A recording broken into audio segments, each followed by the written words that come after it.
નમસ્કાર મિત્રો, આજે આપણે જાણવાના છીએ સાચી કસોટીની વાત વિશે।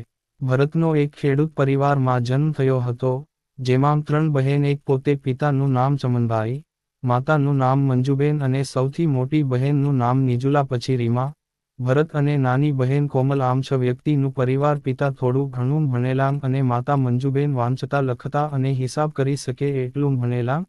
તેઓ પોતાની જમીનમાં ખેત ઉત્પાદન કરી ગુજરાન ચલાવતા હતા। ભરત ખૂબ જ હોશિયાર અને ભોળો હતો।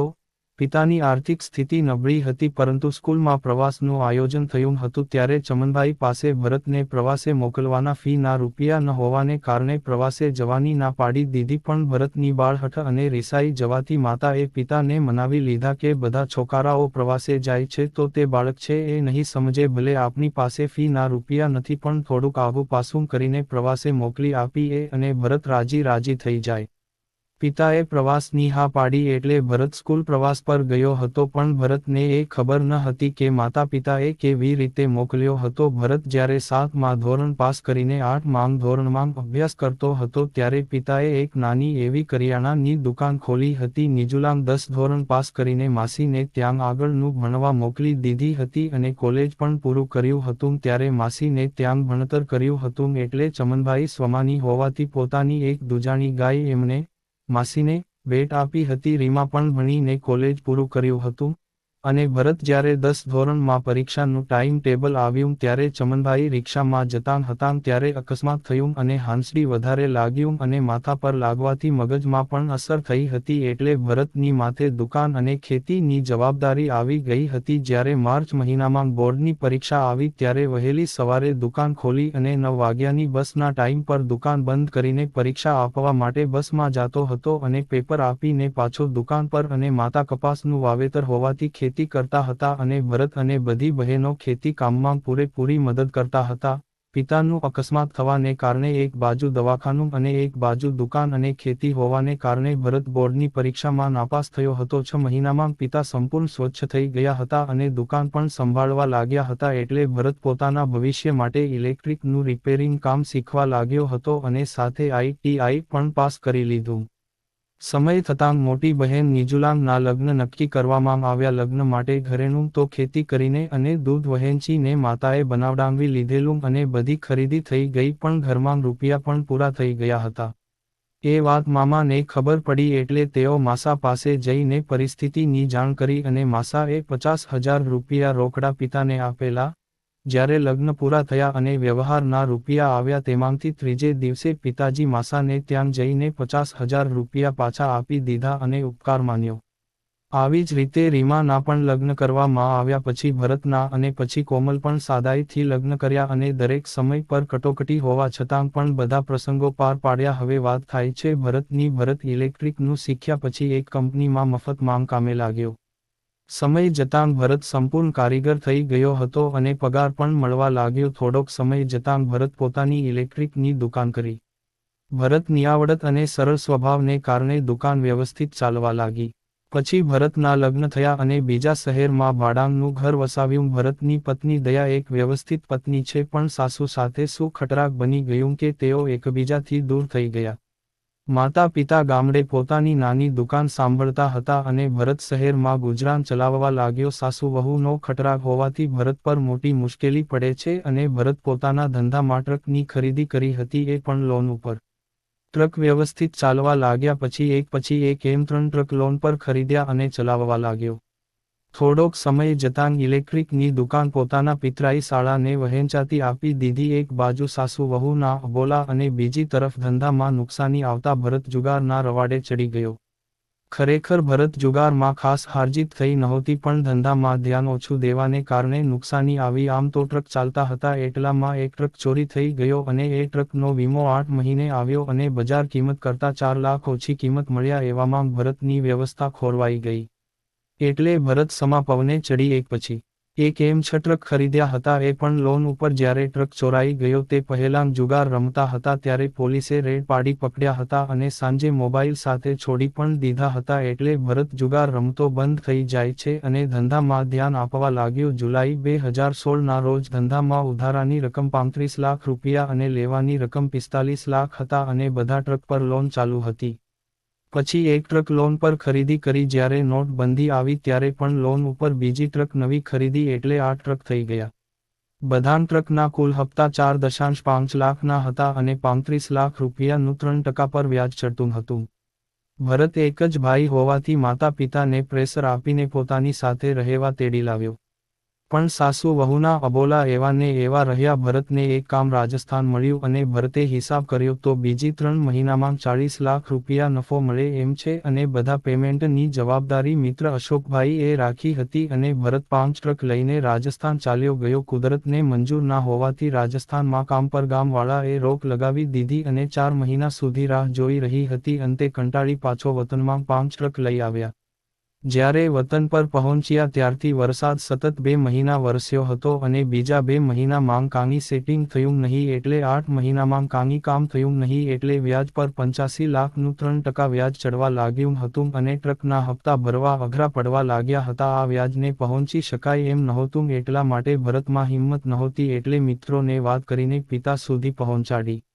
માટે માતા પિતા પોતાની જમીન વહેંચી દેણું ભરવા માટે તૈયાર થઈ જાય છે. પરંતુ ભરત ઉપર કરજો વધી ગયો એવી વાત ગામમાં વાયુ વેગે ફેલાતા ભરત ઉપર અવળી શંકા વ્યક્ત કરવા લાગ્યા અને ખોટી વાતો કરતા હોવાથી જમીનના કોઈ ગ્રાહક આવે તો પાછા જતાં રહેતા હતા. આમ જમીન વહેંચવામાં 1.5 વર્ષ લાગી ગયા. એટલામાં 1.40 કરોડનો કરજો પહોંચી ગયો. જમીન વહેંચાઈ નહીં એટલે ભરત પંપવાળા પાસે કરગાર્યો અને કહ્યું કે તમે મારી જમીન સંભાળી લ્યો અને 90 લાખ જમીનના ગણીને કાપી લ્યો અને 15 લાખ રોકડા 15 દિવસમાં આપી દઈશ અને બાકીના વધતા 35 લાખ રૂપિયા હું કમાઈને આપી દઈશ. આ વાતમાં પંપવાળા તૈયાર થઈ જાય છે અને એમ પણ કહે છે કે તારી જમીન લઈને અમારા રૂપિયા બ્લોક થઈ જાય એમ છે માટે જો તને કોઈ ખરીદનાર મળે તો તું વહેંચીને રૂપિયા મને આપી દેજે. એમ કરીને ભરતે 15 લાખ રોકડા 6 રૂપિયા જમા કરાવ્યો એટલે 1.25 કરોડ બાકી રહી ગયા. થોડોક સમય ગયા પછી પાછું ડીઝલ 20 લાખનું બીજું બાકી થઈ ગયું અને જમીનના ખરીદનાર પણ મળ્યા. જમીન બધો ખર્ચો કાઢતા 95 લાખમાં વહેંચાણી. એમાંથી 83.5 લાખ પંપવાળાને રોકડા રૂપિયા આપી દીધા અને ખાતેદાર રહેવા માટે 6 વીઘા જમીન રણમાં ખરીદી કરી જેનો ખર્ચો 9 લાખ થયો હતો. ભરત ફરીથી પોતાનો ધંધો ચાલુ કર્યો. આશરે 3 મહિના પછી પંપવાળાનો ફોન ભરતને આવ્યો કે અમારે 2 ટ્રક લેવાની જરૂર છે તો તે ટ્રકની લોન તું કરીને અમને ટ્રક આપી દે અને ટ્રકની જેટલી લોન થાય તેટલી રકમ જમા કરાવી નાખશું. એટલે ભરત રાજી થઈ ગયો અને પોતાની પાસે એક ટ્રક વહેંચી અને ચડતા હપ્તા બધાં ભરી નાખ્યા અને 26 લાખની 2 ટ્રક એટલે પર લાખની ટ્રક લોન પર લઈ અને ડિપોઝિટ માટે 50,000 રોકડા કરાવ્યા એટલે 83.5 લાખ રોકડા અને 52.5 લાખ ટ્રક બરાબર 0.35 કરોડ પંપ જમા કરાવવામાં આવશે એટલે મારે ફક્ત 10 લાખ જ બાકી રહેશે. થોડોક સમય ગયો અને પંપવાળાનો ફોન ભરતને આવ્યો કે તારું 55 લાખ બાકી બોલે છે એટલે થોડી મદદ કરો. આ સાંભળતા જાણે ભરત પર વીજળી પડી એમ ભરત થીજી ગયો. જ્યારથી 55 લાખની વાત સાંભળી એ વખતથી ભરત પરેશાન રહેવા લાગ્યો. તેની પાસે 7 ટ્રક માંગથી 2 ટ્રક જે ભંગાર થઈ ગયા હતા ચાલુ લોનમાં મફત આપી દીધા અને તે લોન સામેવાળાને ભરવાની રહેશે. જ્યારથી ભરત જમીન વહેંચેલી હતી ત્યારથી બધા સગાનો ફોન આવતો હતો કે આવું કેમ થયું પણ ભરત મક્કમ થઈને કહેતો કે મારા દિવસો ખરાબ ચાલે છે. કોઈએ એમ પણ ના કહ્યું કે તારે કાંઈ જરૂર હોય તો કહેજે. આવું વિચારીને ભરત મનમાં ને મનમાં રડતો રહ્યો છે. હવે ભરતની પરિસ્થિતિ એવી ખરાબ થઈ ગઈ કે એક બાજુ 3 ટ્રકના હપ્તા અને મકાનની લોનના હપ્તા અને પર્સનલ લોનના હપ્તા અને પંપવાળાના 2 ટ્રકના હપ્તા બધા મળીને 4 લાખ રૂપિયા થતા હોય છે. જમીન વહેંચી એટલે કોઈ મદદ કરવા તૈયાર નથી અને ધંધો દિવસે ને દિવસે ઓછો થવા લાગ્યો અને કોઈ પણ ઓછો થવા લાગ્યો અને કોઈ પણ લોકો ધંધામાં મદદ કરવા તૈયાર નથી. ભરત મનમાં ને મનમાં વિચારે છે કે હે ભગવાન મેં કોઈની સાથે ક્યારે પણ ખરાબ કર્યું નથી, ખોટા રસ્તે ખોટા ખર્ચા કર્યા નથી અને હંમેશા કોઈની મદદ કરું છું તો મારી સાથે આવું કેમ થાય છે. થોડોક સમય વીત્યા બાદ ભરતનો એક ટ્રક ખાણ ખનીજ ખાતાએ પકડ્યો અને તે ટ્રક ઉપર 2.45 લાખ રૂપિયાનો દંડ ફટકાર્યો. પણ પરિસ્થિતિ એવી છે કે ભરત પાસે હાલમાં 2 પુત્રો છે. મોટો 8 ધોરણ અને નાનો 3 ધોરણમાં અભ્યાસ કરે છે પણ 8મો મહિનો ચાલતો હોવા છતાં સ્કૂલની ફી ભરી શક્યો નથી અને ટ્રક છોડાવવાના 2.45 લાખ ક્યાંથી આવશે છે. હવે ભરત ઉપર ખરેખર વીજળી પડી હોય એવું થયું. એક બાજુ સાસુ વહુ ના અબોલા અને બીજી તરફ ધંધામાં કરજો અને અધૂરામાં પૂરું ટ્રક પકડાઈ ગયો અને સ્કૂલ પરથી વારંવાર ફોન આવતો કે તમે ફી ભરી જાઓ નહીતર બંને છોકરાઓને રૂમ બહાર બેસાડીશું. ભરત આત્મહત્યાનો વિચાર કરવા લાગ્યો એવામાં પંપવાળાનો ફોન આવ્યો કે કેટલી મદદ કરશો જમા કરાવવા માટે. આ સાંભળીને ભરત એકદમ ગુસ્સે થઈને પંપવાળાને કહી દીધું કે મારે હવે નથી જીવવું, મારે મરી જવું છે. ભરત એકદમ નર્વસ થઈ જાય છે અને તે કલેક્ટર કચેરી ખાતે એક પત્ર લખ્યો કે મારી સાથે આવી હાલત થઈ છે અને મારી પાસે છોકરાની ફી ભરવાના પણ રૂપિયા નથી અને રોજ 500 ટ્રક ચાલે છે તો મારા ટ્રક કેમ પકડાવે છે, બીજાના કેમ નથી પકડતા. હવે મારા ઉપર 55 લાખનું 3% વ્યાજ ચડે છે અને મારે કમાવા માટે કોઈ રસ્તો નથી અને ટ્રક છોડાવવા માટે મારે પાસે રૂપિયાની જોગવાઈ પણ નથી, માટે મારે આત્મહત્યા કરવા અથવા ગુનાહિત કાર્યો કરવા સિવાય કોઈ વિકલ્પ નથી. હું દંડ ભરવા તૈયાર છું. જો તમે મારો ટ્રક છોડાવવા માટે જે દંડ ફટકાર્યો તે દંડના હપ્તા કરી આપો.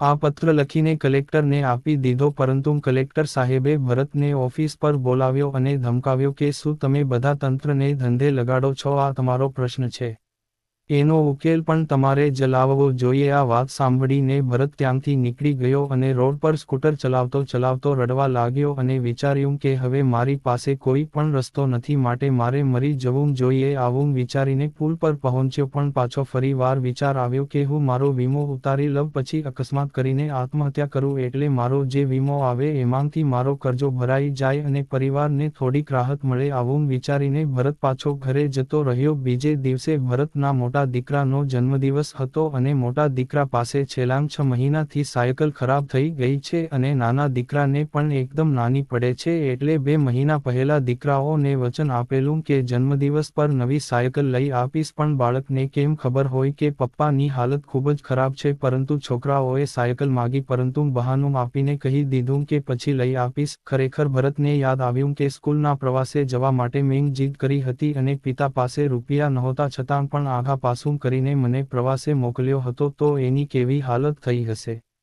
છે. તે પછી જ્યારે ભરત ઓનલાઈનમાં વીમા ભરવાનું જુએ છે તો તેમાં ઈટ રિટર્ન ફાઇલ માગે છે. 5 વર્ષ થઈ ગયા હોવા છતાં ફાઇલ ભરી નથી એટલે વીમો ઉતારવાની શક્યતા ઓછી દેખાઈ આવે છે. પછી ભરતને એક મિત્ર એક સંત પાસે લઈ ગયો અને વાત કરી કે ભરતની હાલત ખૂબ જ ખરાબ છે, માટે કાની ઉપાય બતાવો. તો એ સંતે કહ્યું કે ભરતની હાલત ખૂબ જ ખરાબ છે, એની હાલત સુધારવા કોઈ રસ્તો નથી, ભગવાન ઉપર ભરોસો રાખ્યા સિવાય. પછી ભરત અને તેનો મિત્ર પાછા ઘરે પરત આવતા રહ્યા. હવે એક નવો વળાંક આવ્યો કે ભરતને એક નવું કામ મળ્યું, પરંતુ એ કામ ચાલુ કરવા માટે કોઈ પણ પ્રકારના રૂપિયા નહોતા.